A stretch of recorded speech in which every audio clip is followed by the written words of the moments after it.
I think we can all agree that the Kansas City Chiefs have a pretty decent shot at getting back to the Super Bowl in the 2025 season. But if there are concerns, one place it would again be along the offensive line. The two spots in particular would be left tackle and left guard. But the Kansas City Chiefs took Josh Simmons in the first round of the NFL draft, and he seems to be ahead of schedule.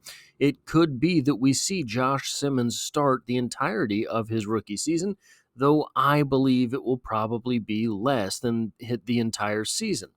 Also, Jalen Moore was signed at that left tackle position, who seems to be a very serviceable option should things not go quite so swimmingly for Josh Simmons, at least at the beginning of the season.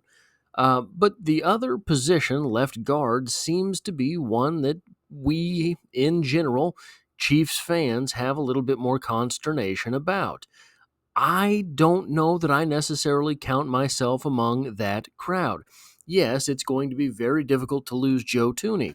Um, but if you are weighing the options of staying elite at left guard and struggling at left tackle, or go to a mystery at left guard and upgrade to pretty good, and maybe with Josh Simmons, elite at left tackle, well, I would take the latter because guards are easier to find in the NFL, and sometimes guards in the NFL come from, well, not so great tackles in the NFL.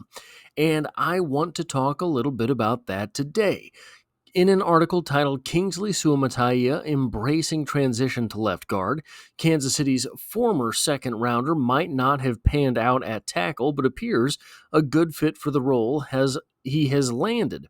From Arrowhead Pride by Jared Sapp. Now, I want to point this out because just like we saw Joe Thuney play guard for the Kansas City Chiefs and eventually kick out to left tackle, I don't think that this is the end of the road for Kingsley Suamataia at tackle.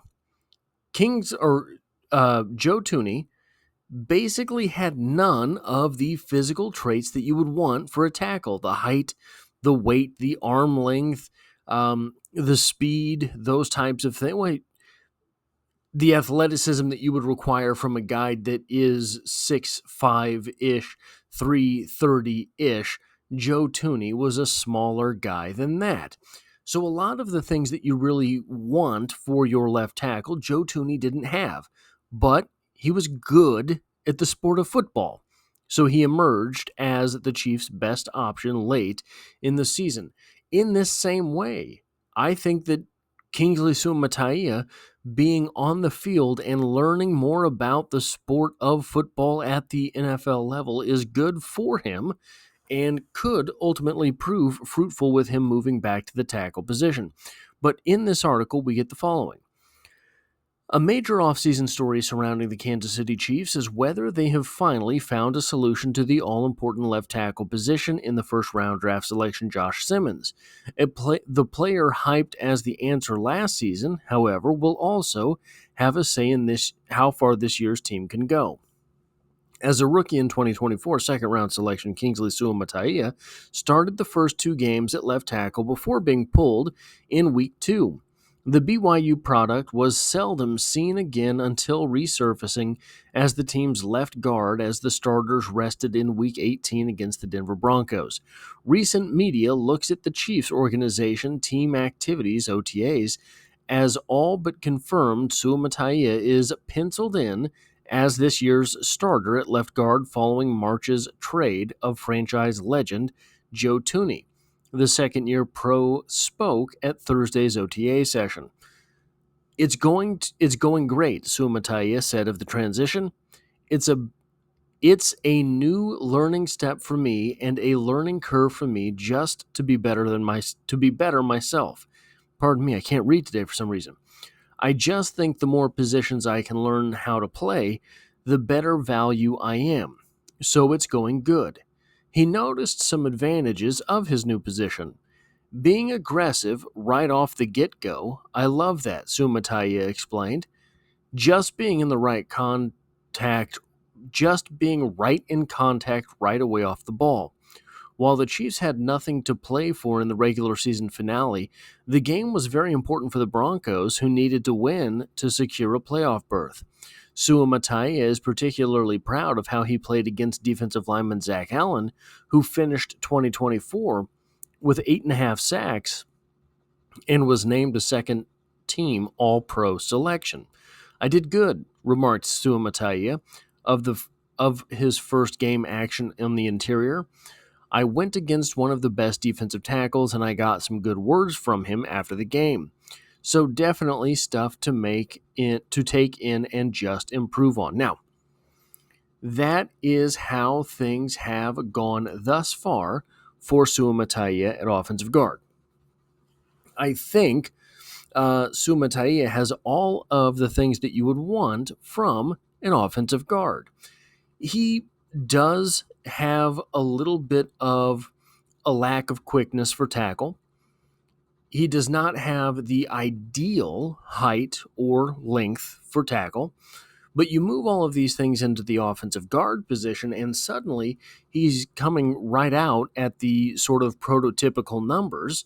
Now, he has prototype numbers at offensive tackle, except for height, right? Height is really where he struggles. 6'5" is kind of the prototype number. You don't have to be 6'5", but that's the prototype number at offensive tackle. At offensive guard is probably down at 6'3" or 6'4". So this is what I wanted to talk about.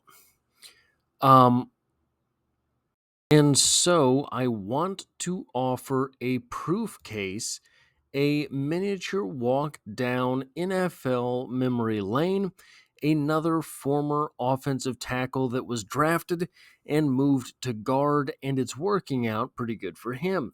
Took him a little bit longer to get the transition underway because he had so much upside and he had some injuries. But in an article from last year titled "Eagles Mekhi Becton Settling in at Guard," he's excelling at the position. The offensive lineman appears to have won the battle to be the starting right guard after starting his pro career as an offensive tackle. I want you to listen to this and tell me how many parallels you can hear with Kingsley Suamataia. Whenever the topic of Mekhi Becton is brought up to his teammates, they all say the same thing: long arms. It's looking more and more like the tackle turned guard will be the right guard when the season begins, keeping Tyler Steen at a distance with those long arms in the competition for the job. It probably wasn't a good sign when left guard Landon Dickerson was asked about Steen after day 11 of training camp on Sunday. His response: "Tyler who?" Informed it was Steen, Dickerson said, "Steen's doing good. Sorry, couldn't hear you. Steen's doing well coming off the ankle injury, obviously. It's kind of tough happening early in camp." Becton has been getting first-team reps for a while now. He did Sunday, and he did in the preseason opener against the Baltimore Ravens on Friday night. You can see the improvement in Becton's transition to a new position in his battles against defensive tackles Jalen Carter and Milton Williams. Early in the first set of team drills on Sunday, Becton threw Carter aside when Carter tried to split between Becton and center Cam Jurgens. Carter got some revenge later when his lightning-quick first step was too quick for Becton, and he made a stop on a running play that would have been a tackle for loss. "We had a little back and forth Sunday," said Becton. "We went up against each other, and, I'm starting to catch up to him. I'm starting to get his number. We're starting to get each other's numbers. We're working. Iron sharpens iron." That is good for Mekhi Becton was good for Mekhi Becton on that Eagles team. But it will also be good for Kingsley Suamataia going up against Chris Jones, the best defensive tackle in the entire NFL, and Omar Norman-Lott, a guy with a really good first step. So how did Mekhi Becton do with his transition to offensive guard? Playing 903 snaps last year, he had 4 penalties and allowed 3 sacks. Those aren't elite numbers, but he had a 75.3 grade, a 64.2 pass blocking grade, and a 74.7 run blocking grade. Now, how it is that 74.7 and 64.2 average out to 75.3, I have no idea. But PFF has their ways of going about things, and I will have to conjecture this. Should the Kansas City Chiefs get this type of play at the offensive guard position, the left guard position, which is a definitive down step from Joe Thuney, but they have adequate play at the left tackle position, that is a trade-off that I think you take every day of the week. That is all I have for this video. If you like or appreciate what it is that I do here, hitting the like button really does help me out, as it tells YouTube to share this video with other Kansas City Chiefs fans. And if you find yourself here by chance but not design, the Chiefs are the only thing I talk about on this channel, dropping multiple videos every single week. And as always, I hope to have you back for the next one.